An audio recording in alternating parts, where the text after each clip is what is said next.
ko pas kohë ka shkaktuar një pasiguri, ka qenë në tensionet politike. Kur thëmë tensionet politike, këm fjallën me verin.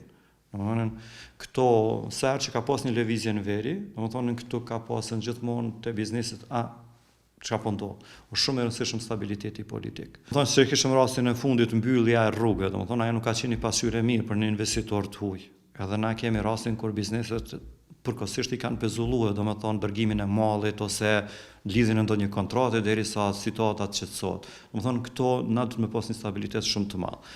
Po çështja e dialogut për shembull. Sa më shpejt që përfundon çështja e dialogut është për të mirën e ekonomisë, për arsye se nuk është më temë, edhe nuk jetë biznesi duke pritur se çka po ndodh me dialogun për të parë se apo investon apo nuk po investon. Në momentin që merr fund çështja e dialogut, atëherë hapet mundësia edhe për biznesin për të investuar dhe biznesin njëhet më i sigurt. Domethënë ka një vizion shumë atë se biznesi nuk vjen me investu për një muaj ditë, por ai investon në periudha më afatgjate, domethënë me vite të tëra.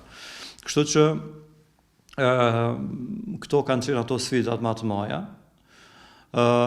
Unë shpresoj dhe lutem që të ardhmen këto mos të jenë më pengesa dhe të ketë një stabilitet dhe një mundësi shumë të madhe për biznesin që të investojnë në vendin tonë, të zgjerojë kapacitetet veta prodhuese dhe ekonomia e Kosovës të rritet duke ulë edhe papunësinë, por duke rritur edhe mirëqenien sociale të fshatarëve të Republikës Kosovës.